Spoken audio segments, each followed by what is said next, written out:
आरव बचपन से ही आसमान को बड़े ध्यान से देखा करता था।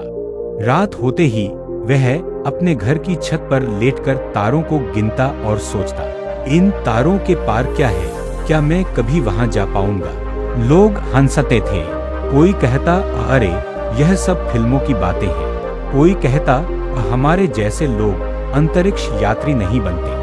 लेकिन आरव चुप रहता और सपने देखता रहता। सपना और संघर्ष। आरव एक साधारण परिवार से था। उसके पिता एक छोटे से स्कूल में चपरासी थे। पैसे कम थे, सुविधाएं कम थीं, लेकिन हौसला बहुत बड़ा था। आरव पढ़ाई में मेहनत करता। जब दोस्त खेलते वह किताबों में खोया रहता। विज्ञान, गणित और ब्रह्मांड की किताबें। कई बार वह थक जाता, कई बार मन करता सब छोड़ दे, लेकिन जब भी आसमान की ओर देखता उसे लगता मेरी मंजिल वही है। पहला बड़ा मौका। सालों की मेहनत के बाद आरव का चयन अंतरिक्ष प्रशिक्षण कार्यक्रम के लिए हो गया। यह उसके जीवन का सबसे बड़ा दिन था। प्रशिक्षण आसान नहीं था।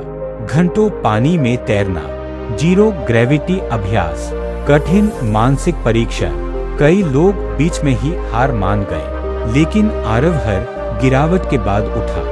वह खुद से कहता, अगर सपना बड़ा है तो तकलीफें भी छोटी लगने लगती हैं। अंतरिक्ष की ओर। आखिर वह दिन आया जब आरव अंतरिक्ष यान में बैठा। काउंटडाउन शुरू हुआ। 10, 9, 8। उसका दिल तेज धड़क रहा था, लेकिन आंखों में डर नहीं, विश्वास था। जैसे ही रॉकेट ने उड़ान भरी, पूरा धरती पीछे छूटती दिखी। आरव की आंखों से आंसू निकल आए, खुशी के, गर्व के। अंतरिक्ष में एक चमकार। अंतरिक्ष में रहते हुए एक दिन यान में तकनीकी खराबी आ गई। संपर्क टूटने लगा। सब घबरा गए, लेकिन आरव शांत रहा। उसने प्रशिक्षण याद किया, सही फैसले लिए और यान को सुरक्षित रखा। उस दिन उसने साबित कर दिया, अंतरिक्ष यात्री सिर्फ वैज्ञानिक नहीं, साहसी और जिम्मेदार इंसान भी होता है। धरती पर वापसी। जब आरव वापस धरती पर लौटा, पूरा देश उसका स्वागत कर रहा था।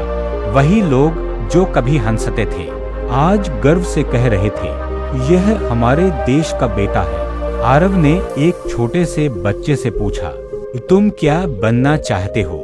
बच्चे ने आसमान की ओर देखते हुए कहा, मैं भी अंतरिक्ष यात्री बनूंगा। कहानी की सीख। आरव मुस्कुराया और बोला, सपने ऊंचाई नहीं देखते, इंसान का हौसला देखते हैं।